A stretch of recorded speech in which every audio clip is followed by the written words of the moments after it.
What is up, Mets'd listeners? Back here for episode number 67 of the Mets'd podcast. Of course, I'm your co-host, Mark Luino, Draft Deck Mark, here with James Shiano. Jeter had no range. Talking about the New York Mets, we actually have some news to talk about here because, as you guys know already, we actually have a manager, and it's Buck. We got big old Buck Showalter. We're having a bucking good time over here. No, everyone's excited about Buck Showalter. Maybe not us as much, but we'll talk about him, go full in depth into the new guy who's going to be at the helm for these New York Mets. We also got a little Christmas wish list coming at you. James has got 5 things he wants for Christmas for the Mets. I've got my 5 things. I think they're a little bit different. James probably took a little more serious route if I had to guess. Not really. No? No, we're in a zany mood.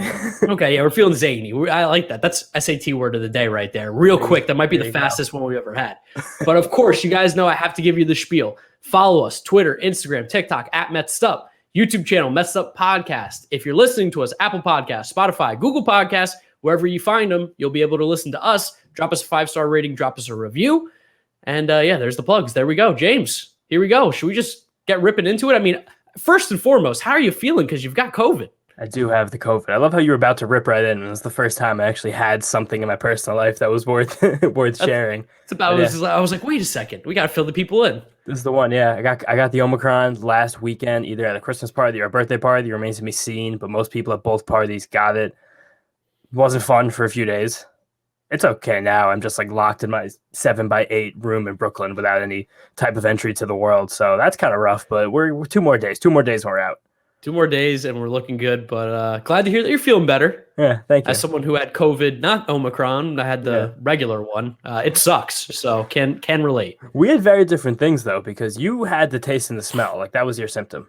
Yeah, I had no taste and smell. I've just had this not have anymore. I had this absolutely insane headache for like 3 days. Ooh, like that sucks. Headache and like body aches, like sleeping like 16 hours a day for like a few days in a row situation. But again, I think I would take that over the taste and smell, though. Yeah, I had the fever and then a little bit tired the first day. No taste, no smell. No taste, no smell was so hard because eating food is like a punishment at that point. It actually you don't know how bad something tastes until it has no taste. That is the true worst taste in the world. Definitely. I've had a great time with food while it's been happening because, as you know, I'm a big chef. Mark knows that. We used to live together. I don't like to eat out very often, but New York has the best delivery and takeout in the entire world. So I've been eating a new thing out every day, and it's wildly fun. I found some incredible restaurants in Brooklyn. Oh yeah, no. Why do you think I do takeout all the time? It's the best. Yeah, but you get Popeyes, you schmuck. Popeyes is delicious. True. I got Peruvian chicken the other day.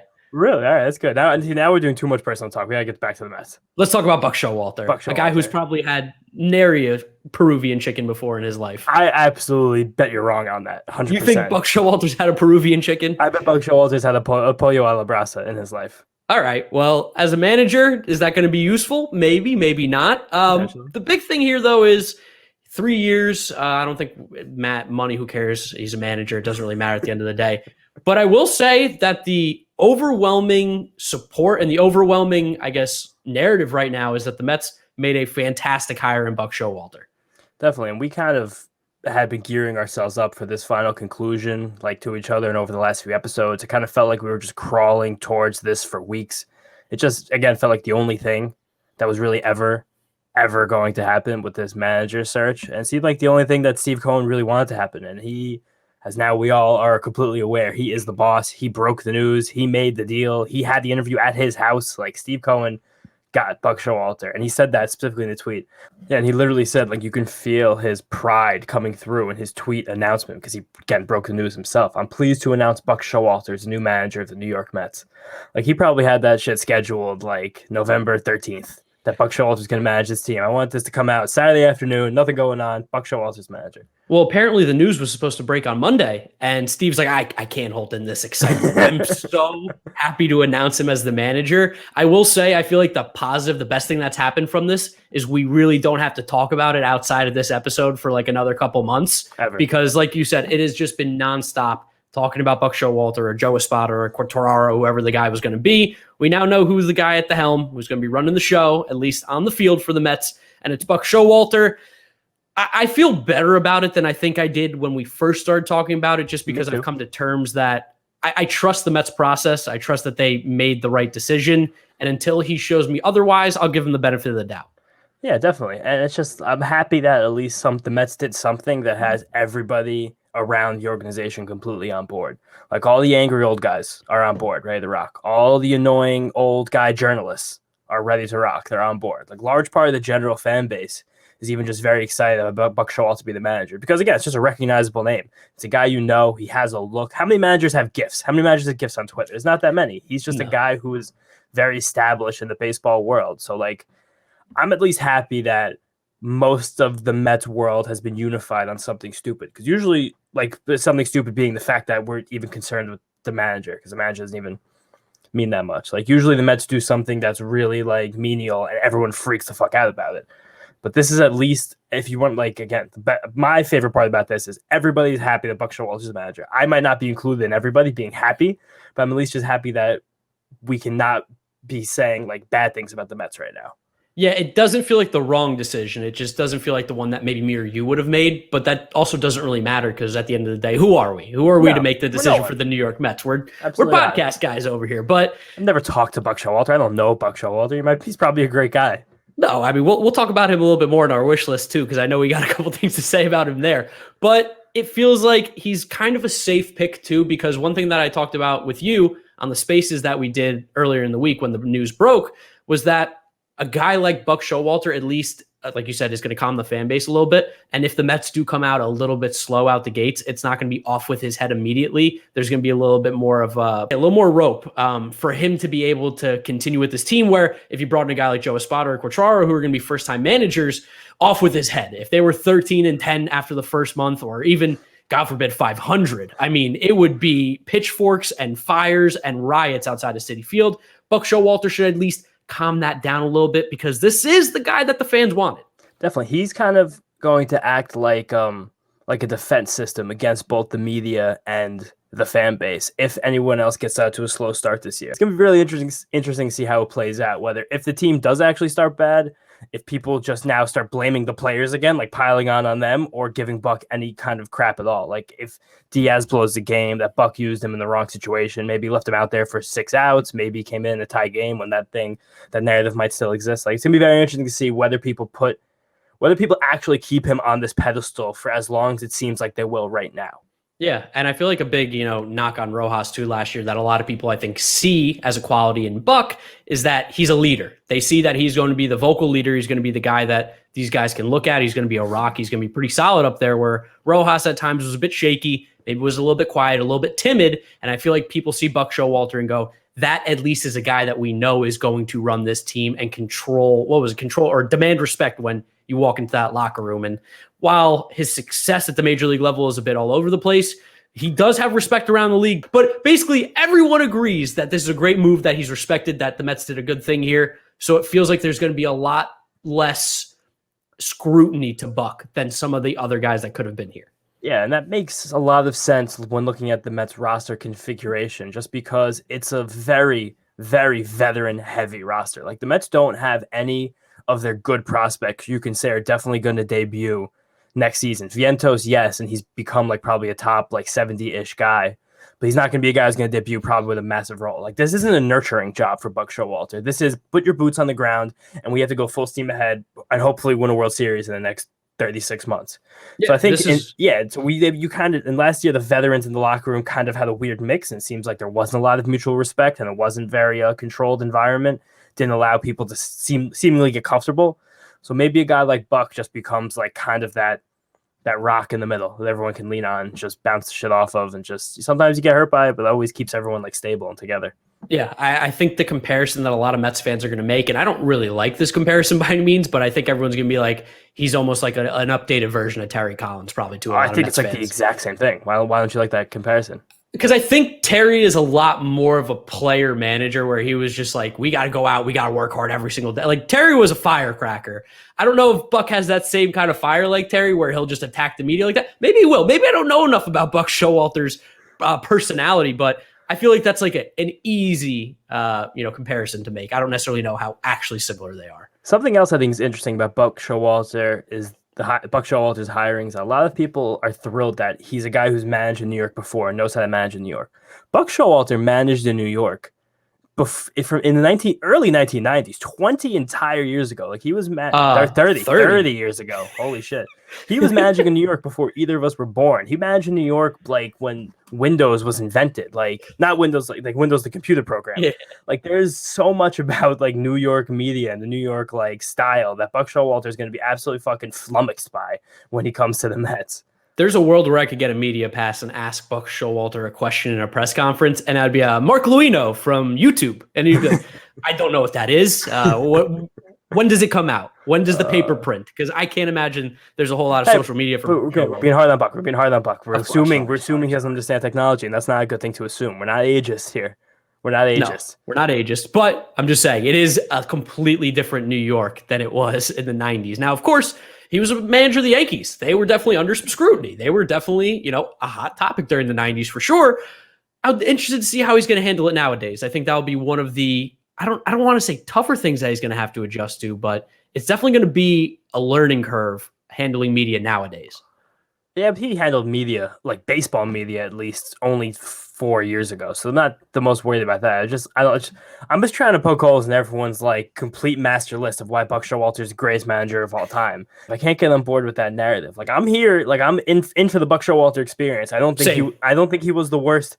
This is the worst thing that could have ever happened in this team. He's also just a manager, and it really shouldn't matter that much. But like, I'm really excited to watch all the people who are like, yes, this made my Christmas. Like all the crazy mentions you get on Twitter, like this is the best thing the Mets have ever done. Like I want to really talk to all these people April 15th because I've never lived in a world, neither of you, where the Mets manager actually had any type of trust. I've never trusted the head coach or manager of any team I think I've ever rooted for, honestly. It's pretty tough. Team. It's pretty tough as a New York sports fan. For the Mets, I mean, we would have very, very short tenures of trusting a guy. Like, I mean, I think he trusted Willie Randolph after a good season, even though like 2006, but that was still trustworthy. I trusted Willie Randolph, I guess, during 2006, but I was also 10 years old, so I didn't really know that much about trust yet. I trusted Rex Ryan a little bit in like 2011, but I was like 15 then, so I knew a little bit about trust. You didn't trust Terry in 2016? I know you like to say he lost us the World Series, but he was still... I did not trust Terry at all. Terry made the wrong bullpen decision every single time it was possible. Terry was a lot of fun. I love Terry Collins as a guy. I would like to have Terry Collins like kind of hanging with me like during my day, so we could just like chew people out in front of me, and I could be like, yeah, Terry, get their ass. But I don't think Terry Collins knew how to properly handle a bullpen, and I just hope that the right people are helping Buck properly handle this one.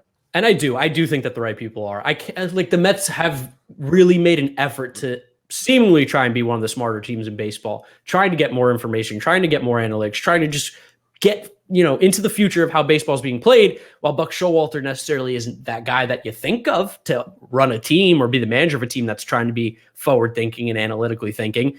I do think that the Mets did their due diligence and said that Buck Showalter is going to be more than capable to handle this team, manage them, and give us a good chance to win. At the end of the day, the best thing that could happen really is that Buck Showalter is a moot point. He's just the manager of the team, and the players on the field still have to play well, and he makes no impact essentially.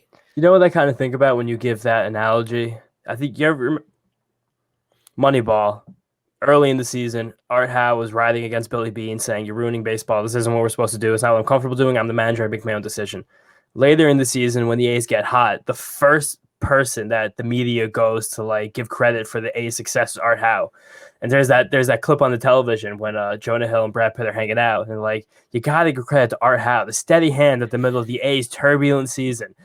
And Brad Pitt's like, I heard 7 straight. All I heard was 7 straight. So I think that, again, we're always going to give the manager too much credit or not enough credit. I'm at least happy that we have some built-up equity in Buck Showalter, that all the crazy people are not going to be crazy, hopefully at the beginning. Yeah, not a detriment to this team at all. I don't think this team is any worse having Buck. I think they're just as good as they were. The players got to play. They're exactly the same. There's just an older guy standing in between them. Yep, a little more stable than what we've had in the past. Buck Showalter gives us a little stability, I will say that. But I think that's pretty much it with Buck. There's not too much to go into with being a manager. It's just a manager. Yeah, he really should make little to no impact. If he works out well, his impact should be minimal.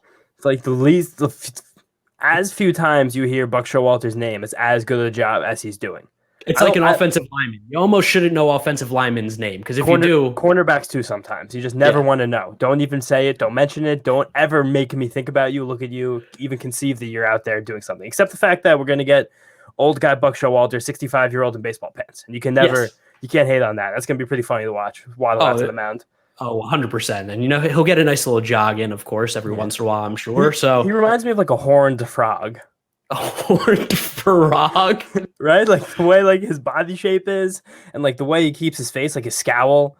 Like he strikes me as a horned frog. He smolders a little bit. He's a smolder. Yeah, he's a bit of a smolderer. He's a smolderer, and I got to give another shout to the Spaces guy. What was his name?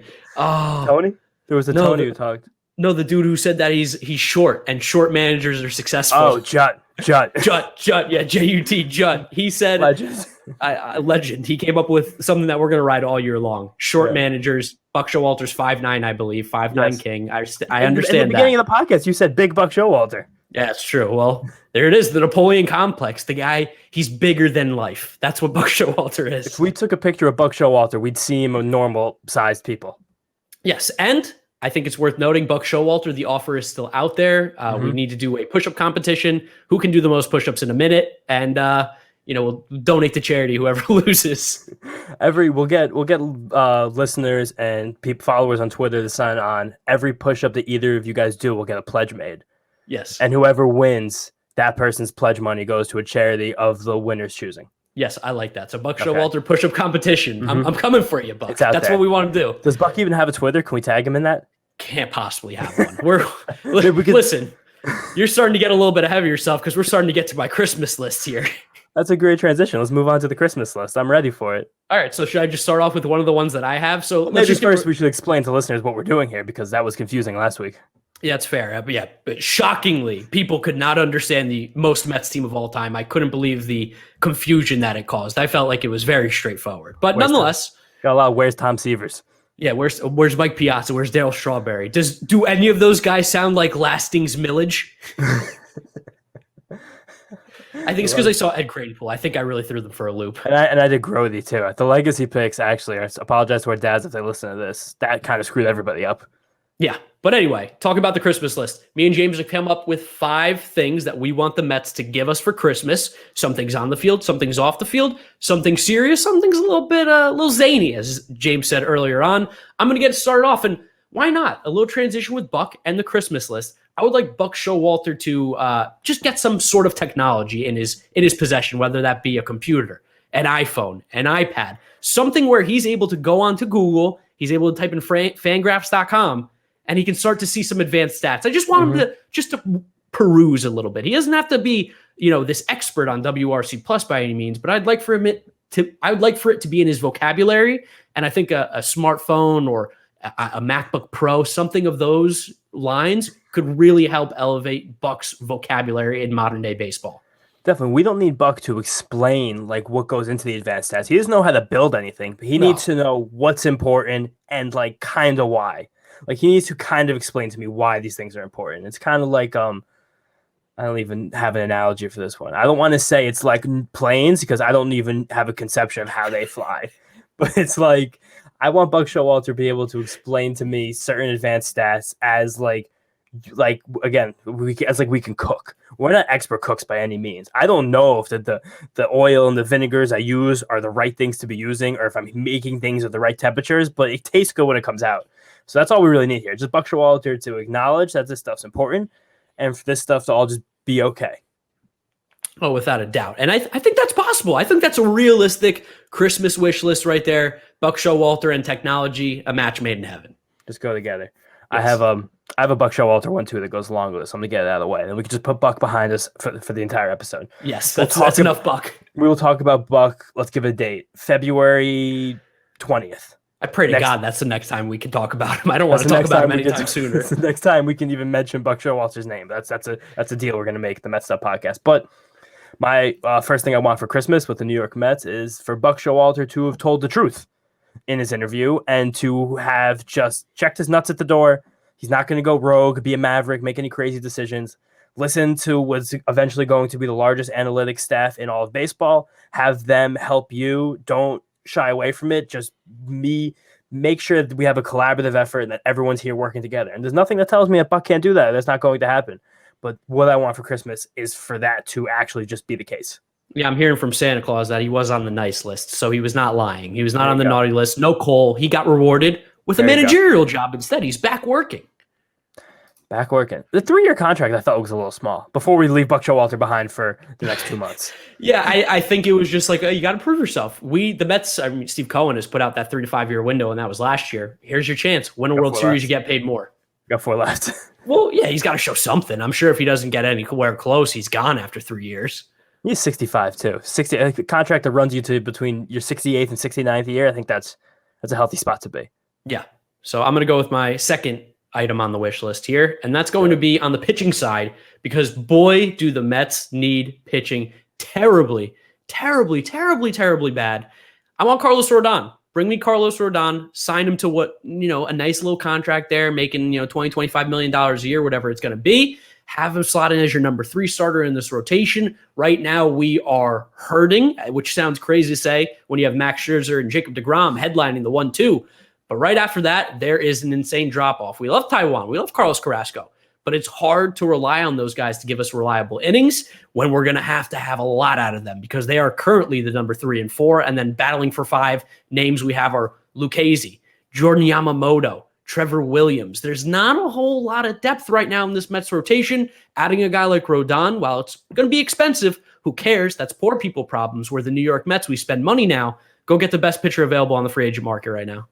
I honestly don't know how expensive Carlos Rodon will be, just because he's coming from an organization who has now just basically told him to fuck off politely twice, between last year the White Sox non-tendering him and this year them not offering him, not giving him a qualifying offer. So the team who knows the most about him has now twice told him to, again, politely fuck off. And he wasn't really very coveted in the opening period of free agency when like 80% of the useful pitchers went off the board. So I think you could probably get Rodon for less money than people think. Like, I think he was assumed to be in the Robbie Ray, Gausman, Stroman tier at the beginning of free agency, and it just doesn't seem like that's the case. Maybe he's priced himself back into it because of how few legitimate options remain on the market. But this is a guy who just really fell apart in the second half last year, so I don't know what's going to be. Can I give you a Rodon stat? I think I've told you this before, but this is like one of my favorite stats ever. So Rodon was dominant in the first half this year. Like April through July, he's one of the best pitchers in baseball. 4th highest K rate in the league, 4th highest K minus walk rate in the league, 10th lowest whip. Like, he was disgusting. From that time, April through July, 12.7% of his fastballs were 98 miles an hour or greater. Botch that one. 12.7% of his fastballs were 98 miles per hour or higher. Again, that was April through July, so all those months. From August 1st through the end of the season, and that was in between, he had an IL stint with like shoulder inflammation or shoulder fatigue, elbow fatigue, something that is clearly like a bad injury, something that bad injuries he's had before. Only 1.7% of his fastballs were 98 miles an hour or greater. And this is, of course, that's a massive, massive reduction from a guy who was winning a little bit with velocity at the beginning of the year from the left side.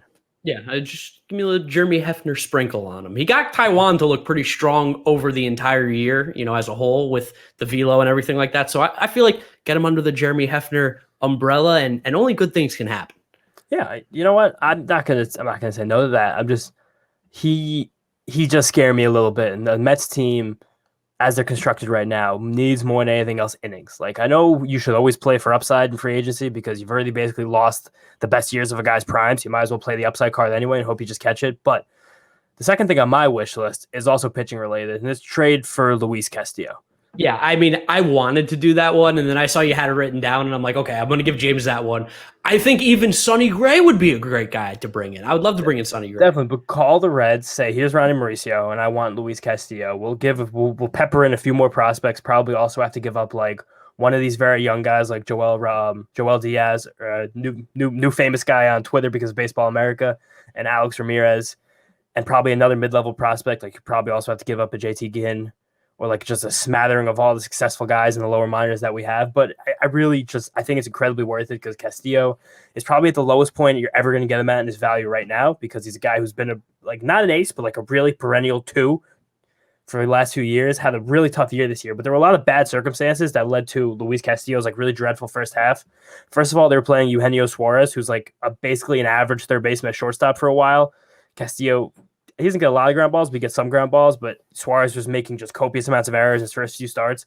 On top of that, Luis Castillo, this is a stat that this is a stat that I have for no reason at all, just from all the pitching writing I did over the last year. He made his first 6 starts of the season this year at 55 degrees or lower. Tough to pitch in those conditions. Very tough to pitch in those conditions time after time when you're not playing well, when you have a guy playing out of position at shortstop behind you.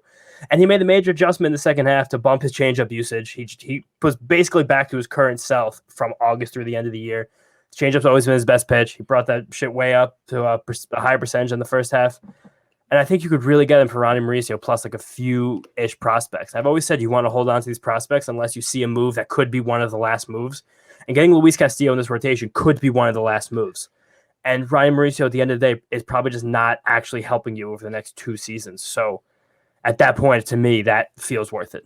Yeah, no, I if we're going to give up Ronnie Mauricio, a guy like Luis Castillo who has ace-type stuff and has shown the ability to be a top front-line pitcher who would then slot in at number 3 behind 2 of the best pitchers of this generation, Jacob deGrom and Scherzer.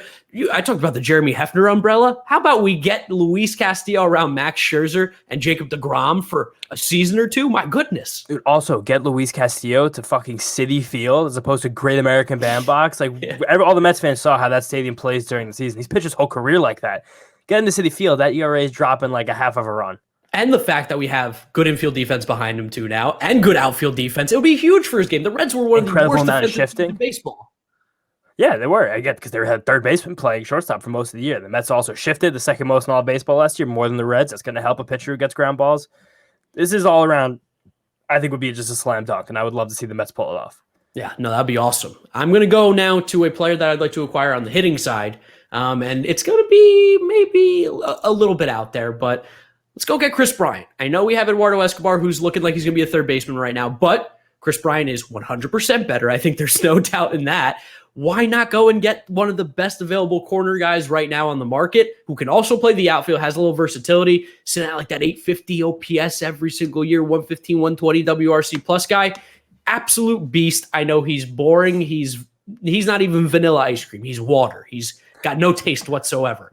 But Chris Bryant is a good player. He has the versatility. He has the bat. He has the ability. He's had the experience. I feel like he fits really well in this team. It's probably not one of our biggest needs, but Christmas, I'm feeling a little spoiled. I want to spoil myself. Santa, bring me something good. Chris Bryant, that'll be a nice present. Definitely. Let him sit out there for a few months and get into a nice 3-year deal and make it just all fit in really nicely. And I think you, especially, and a lot of Mets fans have overrated Eduardo Escobar a little bit during the time since he was signed. Like, he's a fine player, but I don't think you're winning a World Series if Eduardo Escobar gets 600 at-bats for your team. And yeah, Chris Bryant would definitely alleviate that problem and just really be that last punch that this lineup needs to go from being like a good one that sometimes could probably still get cold and teeter the wrong way to just having a very, very, very high floor. Oh, yeah. No, I think Chris Bryant would really help elevate this team for sure to a different level, or like you said, at least a little more consistent at the level that they're at. All right. So moving on. My third item for my Mets Christmas wish list is going to take it back off the field and onto the internet, specifically Twitter. And specifically for all of the baseball Twitter personalities, Mets especially, that are really starving to generate clicks, or not really generate clicks because everyone's still on Twitter. It's just nothing baseball to talk about, but just find things that are meaningful to put out into the world. And I would wish that people really relax with the On This Day post geared specifically to the New York Mets, because over the last 2 weeks, we have seen on this days for absolutely every single fucking thing that's happened in the last 20, 30, 40, 50 years of the Mets organization. 2 weeks ago last week when we did the draft episode, that was the day that the anniversary of Bartolo Colon signed his contract with the Mets. I probably saw the video of Bartolo Colon's home run like 14, 15, 16, 17 times on Twitter in one day. And I know for some reason Bartolo Colon has remained like this folk legend for the New York Mets, but this guy was just mediocre for like 3 years on the team. Like, there's no reason he should still be this larger-than-life figure. I saw one the other day for John Olerud. He was great, but yeah, it's crazy. John Olerud was great, but let's see how many years he played with the Mets. Hold on. I mean, to be honest, I think there's a little more crazy one that's on this list. I'm building. Yeah, again, he was great, but he played with the Mets for 3 seasons. 3 seasons for the Mets, 97, 98, 99. Those were meaningful seasons for the Mets. They went to the playoffs every time. They almost went to a World Series. He got some MVP votes in 1998. Like, he played almost every game every year. He wore the helmet in the field. His little helmet, yeah. Yeah, it's a cool thing. But like we're showing on this day stats for John Olerud getting signed by the Mets. Like, get the fuck out of here. And the last one, this is the one that sent me to the moon. This is the one that's the motivation, the inspiration for this item on my wish list.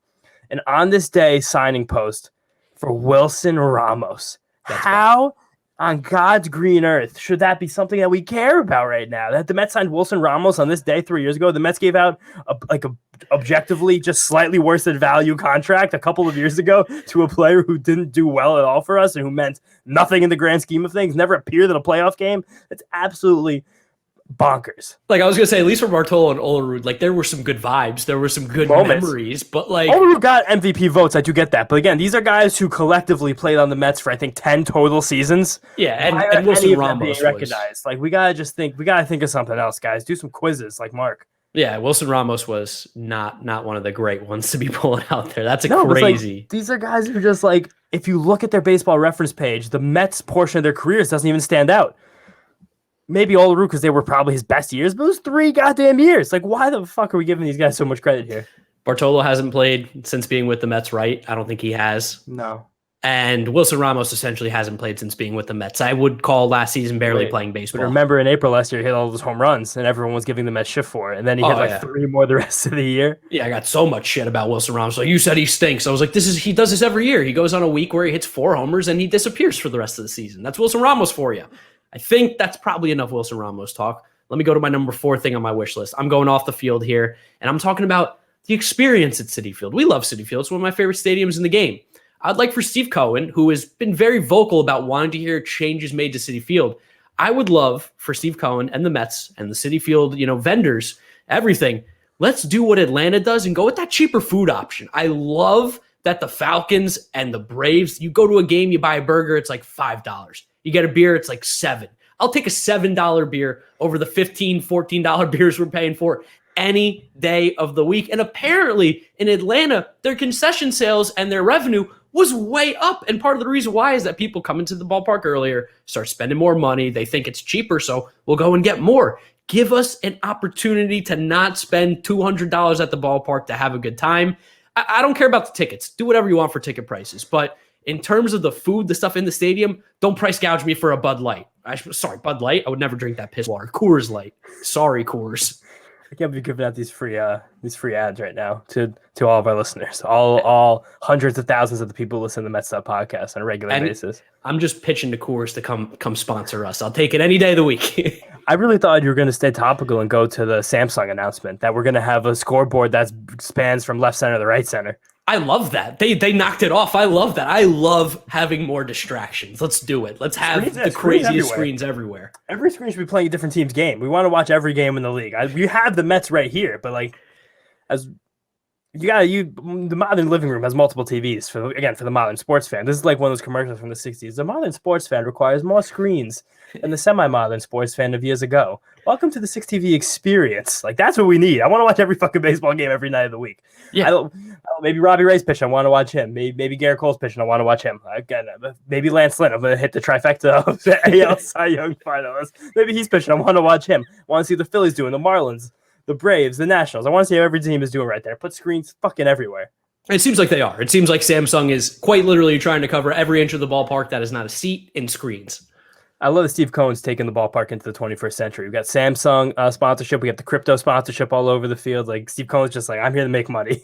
I'm sure there's going to be NFT stuff going on at some point. I mean, I'm telling you, the Buck Showalter NFT, spitting tobacco with a little look on his face. Like, is that number 4 on your wish list? Do you want a Buck Showalter NFT? No, that's my honorable mention. But if anyone out there makes NFTs, make that as the first ever Mets'd up NFT. Do people make NFT? I don't know how you even make an NFT. Whatever. Number 4 thing on my wish list. This is very on brand for me. This is something I want to say.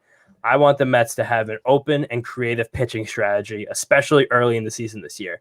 Like, you referenced it before. We both have major pitchers on our wish list. The Mets don't have any pitching depth at all. And Jacob deGrom is probably going to be brought along slowly. Like, I can't see Jacob deGrom throwing more than 80 pitches until we get to the middle of May. You know what I mean?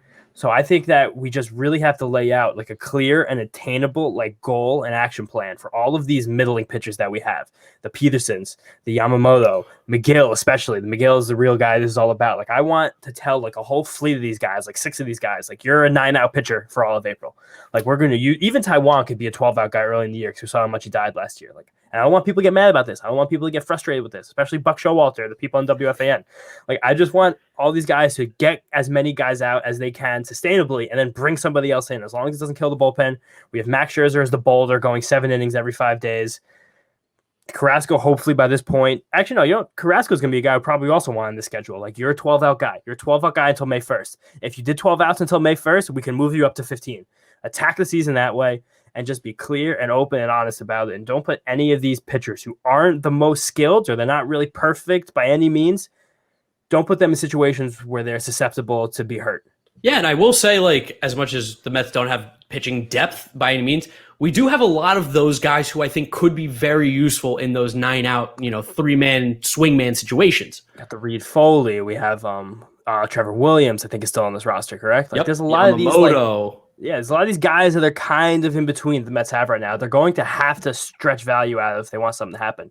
Is Nogosic still on this team? No, he's gone, right? I think he's gone. No, but you still have Lucchese, he's Tommy John. My bad. He's gonna be not gonna pitch. We need pitchers. McGill though. McGill's the guy. You just need McGill to be a 12-out guy. Probably Peterson too is gonna be pitching next year. 12 outs, 15 outs. If you're really feeling like Sparky, just get your guys out, be as effective as possible, and then bring it on to the bullpen. Because the Mets bullpen does look pretty good. So you need to lean on that strength until the reinforcements become strong. Yes. No, I think that's very fair. I think outside of the stable guys that we have in this rotation, we have to be smarter in order to get the most out of our players. I like that. That's a very good one. For my 5th and final one here, I'm going to be a real simple man. This is an easy one for me. How about a World Series? Let's get a World Series. I'm going to take a World Series. Pander Mark. Back at it again. Of course. What do you mean? Of course I'm going to pander. I want one. I want a World Series. And you know how we do it? Listen to what me and James just said. Go get Luis Castillo. Go get Carlos Rodon too. And go get Chris Bryant. I'm drunk with power. I want them all. Get everybody. That's got all 3 of those guys. I think they probably would be in position to actually win a World Series. Yeah, no, I think that would be a legitimate thing. And why can't we? Why can't we? That's poor people problems not being able to get these guys. We're not poor anymore. Go and spend all the money in the world. If Steve Cohen, which he's shown so far, is really saying balls to the wall, we'll do anything to win, which also is kind of like the Buck Showalter hiring as manager. Like you said, short-term contract. He's here to win now. Go get more guys. Go win a World Series. We're closer than we were to start the offseason. We were still not a contender, but we can get there for sure. All right, that is a good one. Win a World Series. I didn't realize how simple and stupidly easy I guess this wish list thing could be. But Mark's not feeling that creative this evening. That's really all right. I just feel bad for the listeners at home. Truly, wow. My 5th and final item on the wish list is also very simple. It's so simple that it might have happened by the time that this episode drops. But I want Robinson Cano to get his 2nd extra base hit of the Dominican Winter League. Yeah, that guy's going to be playing a lot next year. Sure is. I don't know where he's going to be playing. I don't know if he can really play second base with how old he is and maybe no steroids, but he's going to be swinging the bat, that's for sure. And it would be nice to see him just look a little bit rejuvenated in the lead, Dom. Just get a couple hits here and there. Just play against all the righties, start out on the bench against the lefties, come in for that big pinch hit opportunity, and just, you know what, Robinson Cano, don't fuck it up. And there's a non-zero chance that there's no DH, because I think the way that these negotiations have stalled right now, that these teams are going to come to the table. These groups are going to come to the table with vastly more motivation to get something done. I think that was a good it's going to be an advantage later on of this freeze out. But I think we're at the point now where basically neither side cares about the DH. So it'd be very easy for it to just become lost in the shuffle of this negotiation. So if there's no DH, I don't know what the fuck the Mets are going to do with Robinson Cano. Yeah, we need the DH. We are a team that benefits massively from having the DH, without a doubt. I mean, in a way, yes, because it helps some of our not useful players become relatively more useful. But the Mets still aren't one of the deeper teams in the National League in terms of bats. So I don't think it really benefits us as much. You know what I mean? I don't think getting Robinson Cano's bat in the lineup every day gives us an advantage over a team like the Dodgers or the Braves. Yeah, or the Giants. But getting JD Davis's bat in the lineup could be somewhat of a benefit, because we just know that he is horrendous in the field. Did you hear what you just said? It could be somewhat of a benefit. You gave that's fair. You gave 2 qualifiers for how much of a benefit JD Davis's bat could somewhat be. Yeah, that reminds me. I got a comment on my shortstop rankings about how Dansby Swanson's underrated, and the reason why he's underrated is because he goes out there every day and he's in the lineup. That's why. And it's like, well, those seem like the minimum qualifications to be a baseball player. It seems like step one. Go out there every single day. I mean, I just did that with JD. Well, yeah, exactly. You did overrank Carlos Correa, so that makes sense. I overranked him. I don't know. I'm just trying to poke shit at your rankings. Okay. That was number 3. That was a fair spot. Yeah, I think it's a little high. I remember he was in front of somebody. I said it was wrong. Bogarts? Seager? Yeah. Was Bogarts ahead of Seager? Yeah. I don't care. All right, whatever. My rankings, though, for the Mets, they looked good. I have them pretty high, and I don't think it's Mets bias. I really do think they're strong. So, no, definitely not. But if George Springer was a Met and Starling Marte was a Yankee, who'd be ranked higher? Oh, George Springer all day. There you go. All day. I am not animal. Not animal. This was a weird episode. Sorry, guys. So we're a little all over the place. It's almost 1 a.m. This has got to be one of our later recordings. Yeah, James has COVID. I'm sweating. I'm so sweaty. I've felt air one time in the last 5 days. I'm losing it. I had waffles and bacon for dinner tonight. I ordered diner food, and they forgot my sausage. I was distraught. That actually kind of ruins the entire dish. No sausage with the waffles and bacon. Yeah, it's tough. It's tough. And then there was just like something I wanted to kind of talk about because it happened on Mets Twitter, and it was something interesting between SNY, Mets fans, a little bit of Marcus Stroman action too. I know he's no longer with the Mets, so we really shouldn't care. But I do think that it kind of opens up a bigger narrative, which we've talked about before. Wilpon Shills. Let's talk about it. So Todd Zeile made some comments about Marcus Stroman that were a little strange, and I know you have those there. Yeah, I didn't even hear the comments. I wasn't able to find them anywhere because I think they just probably happened on like daytime SNY and no one in the world was paying attention. But luckily, Joey Waller of ABC Audio, ABC News, WFAN, and Wagner College I guess he writes for Wagner Basketball. Wow. He had it put on Twitter. Todd Zeile just said Marcus Stroman was one of the most divisive players in the Mets clubhouse, and there it is. So I don't know how to perceive that. It just kind of seems like SNY throwing some shit on Marcus Stroman's name after the fact. I do also think it's possible that Stroman could have been divisive in the clubhouse. Like, I'm not going to discount that, but I am just not really understanding the fact that it was brought up now of all days. You know? Yeah, no, it was super weird. And the guy Mark Healy on Twitter who's connected with the Mets all over the place. I'm not sure why, but I know he's connected with the Mets. He said if Todd Zeile had the information that Marcus Stroman was divisive, he should have shared that information before the pitcher signed with the Cubs. The Mets have an SNY problem, and it's not a secret as to why. Bagging on a player after they leave is a long-time Wilpon move. And yeah, like we've talked about it before, that SNY is a little bit all over the place sometimes with their commentary. We love Gary, we love Ron, we love Keith. Those guys are good. It's not really the SNY people, but it's the news and the kind of Fox Sports, ESPN type stuff that they try to do. Gets a little all over the place. SNY, for some reason, is a station that puts out like 20 hours a day of New York sports content, besides for the 4 hours overnight when they run the infomercials. And they put out just some insane stuff. Any network you have to fill for that long, as anyone can tell by the regular full-time sports stations or the full-time politics news networks, you have to fill so much airtime. You just say some crazy things to get people to watch, listen, take care of it. So it would make sense that someone would say something like this to get some eyes on there. Have you ever watched the dating show that SNY puts on where they put New York sports fans together?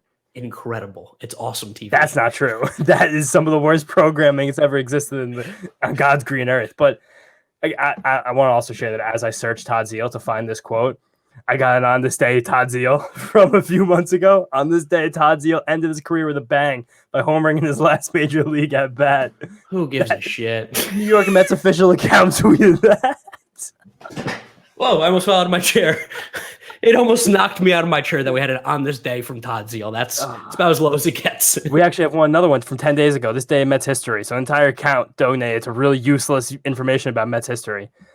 On this day in Mets history, the Mets signed Todd Zeile to a 3-year, $18 million contract. Todd Zeile? We're talking about Todd Zeile signings? A 3-year contract to a utility man at the end of his career. He did play in a World Series, so I'll give him that. It's no Wilson Ramos, but my God, Todd Zeile. Yeah, we are starving for baseball content. That brother's starving. Yeah, we are starving for baseball content. And SNY is too, and that's why they say shit like this. Yeah, no, it's whatever. Who cares? Marcus Stroman's on the team, but I did think it's worth noting that we see another Mets fan that has somewhat of a pull here on social media talking about SNY being a little bit little shaky here and there, which we've definitely said it. We know how I feel about Andy Martino, not a fan. Now scrolling, there were 3 Todd Zeal on this day signing things that were made from Mets content personalities. 3 different people felt the need to tweet on this day Todd Zeal signed with the Mets. And also, I don't think Todd Zeal was in the clubhouse at all for the Mets this season, because I don't think any journalists were allowed to be. I don't know how personal of a relationship he has with any players. And this is something that he clearly sat on for the entire season. So this is just a weird thing to have happened. That's weird thing to happen for a player who's irrelevant now to the Mets. Irrelevant. Yeah, both Todd Zeal and Marcus Stroman. Yes, both of them literally have no impact on the Mets at all, and they shouldn't. No, this is the big reason why we're in a shoe polish shortage in northern Manhattan. It's because of Todd Zeal. Oh, low blow. You ever see you guys got gray hair? You just gotta go out, man. The gray's not bad. It's not a bad look. No, my dad rocks it. I'll give him that. He rocks the gray. My dad too. Yeah, there's a little distinguished. Whatever. Yeah. I'm done. All right. Zany hours. I'm losing it, and that's where it feels like a perfect time to wrap this up. You got nothing else to talk about, right? No. It's anything we keep saying can only hurt us in the long run. Yeah, this episode is all over the place. I can assure you that if you're listening to it, it was 100 times harder for James to edit it. I can promise you that. But that's where we're wrapping up episode number 67 of the Mets'd Up Podcast. Follow us on Twitter, Instagram, TikTok at Mets'd Up, YouTube channel Mets'd Up Podcast. Follow James on Twitter at Jeter Had No Range, me at Draftneck Mark. And if you're listening to us, Apple Podcasts, Spotify, Google Podcasts, wherever you are, drop us a 5-star rating, drop us a review. Thank you guys so much for listening. Thank you for watching. Also, Spotify podcast reviews coming out soon. When that happens, we're gonna do something for it. We're gonna do a challenge, incentivize, giveaway. Yeah, there's gonna be something. We want to get to like 100 reviews on there in 24 hours. Something crazy. Yeah, and also keep an eye out on Christmas Day. Might be doing a giveaway on the Twitter, so keep an eye out for that. There you go. Awesome. Thank you guys so much for listening. Thank you for watching, and we'll see you on the next episode of the Mets'd Up Podcast. Peace out. Peace out, guys. See you next time.